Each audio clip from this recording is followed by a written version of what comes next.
I did everything they told me to. I was waking up at 5 a.m., taking ice-cold showers, journaling, meditating.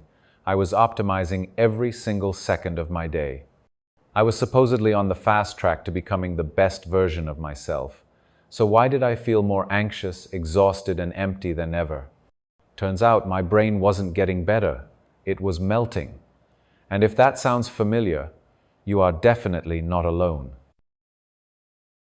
This is the huge paradox of our modern obsession with self-improvement. We're sold this dream of a happier, more productive life, all neatly packaged in best-selling books, viral videos, and pricey coaching programs. But just under the surface of that promise is a darker reality. This non-stop push for betterment, this hustle culture, doesn't always lead to growth. For a lot of us, it's a fast track to mental fatigue, anxiety, and just feeling completely and utterly burnt out. And let's be real, the appeal is massive. The self-help industry is expected to be worth over $64 billion in 2025, and it gets by on a simple, intoxicating idea. You are in total control of your own destiny.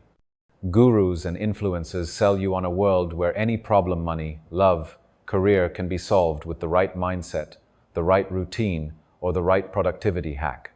They tell you success is just a formula. Wake up before the sun, grind while everyone else is sleeping, and turn your passions into profit. It makes us feel like we have some control in a world that often feels chaotic and out of our hands. The message is simple. If you just try hard enough, you can fix whatever is wrong with you. This story is so seductive because it tells us we're the architects of our own lives. But there's a toxic side effect. It implies that if you're struggling, anxious, or unhappy, well, that's all on you. So here's what the gurus don't mention in their 7-step guides.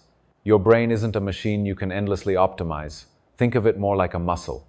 When you force it to do constant, high-demand tasks like tracking your habits, forcing perfection, and constantly self-monitoring, it gets tired. This isn't just a feeling, it's a real state called mental fatigue. This constant pressure to improve actually impairs the parts of our brain we need for focus and memory, leading to cognitive overload. Your performance drops, your motivation disappears, and every little thing starts to feel like a huge effort. That's the melting I'm talking about. It's the kind of exhaustion that comes from an overworked brain, not from a lack of willpower. On top of that, this whole cycle can breed some serious anxiety. When you don't get the amazing results the gurus promised, it can make you feel even more like a failure, trapping you on a hamster wheel of trying to fix flaws you've been told you have. I have to ask, have you ever felt this way? Like you're doing all the right things but just getting more and more exhausted? Let me know your experience in the comments below. Seriously, I read them all, and it helps to know we're not the only ones going through this. If you're feeling burnt out from self-improvement, let me be super clear about something. It is not your fault. You are not a project that needs to be fixed. We're living in a culture that has successfully turned personal growth into a product to be sold, creating an environment where we're made to feel like we're never good enough. So much of the self-help world thrives by first creating insecurities and then selling you the cure. It completely ignores the real, systemic issues that mess with our well-being, like economic instability, crazy workplace pressures, and social inequality, and puts all the weight of happiness right on our shoulders. In 2025, with a majority of US workers saying job insecurity is a major source of stress, that individual pressure is more intense than ever. This constant drive to optimize yourself and prove your worth isn't a path to a good life. It's a recipe for chronic stress. So, what's the answer? If the grind is burning us out, do we just give up? No, of course not. The desire to learn and grow is a beautiful part of being human. But we have to change how we're doing it. The antidote to toxic productivity isn't another optimization hack. It's genuine self-compassion. It's about swapping the relentless grind for something that actually lasts. Instead of cramming more hacks onto our to-do lists, maybe we should get back to the basics of well-being.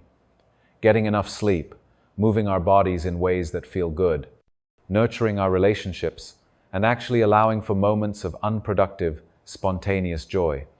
It's about using mindfulness not as another task to check off, but as a way to connect with ourselves without judgment. These are the things that are actually shown to reduce stress and build real resilience. True growth isn't about transforming into some flawless, hyperproductive robot. It's about accepting that you're imperfect and learning to grow in a way that is kind and sustainable. So my question to you is, what is one self-improvement rule you can let go of today to give your brain a little more room to breathe?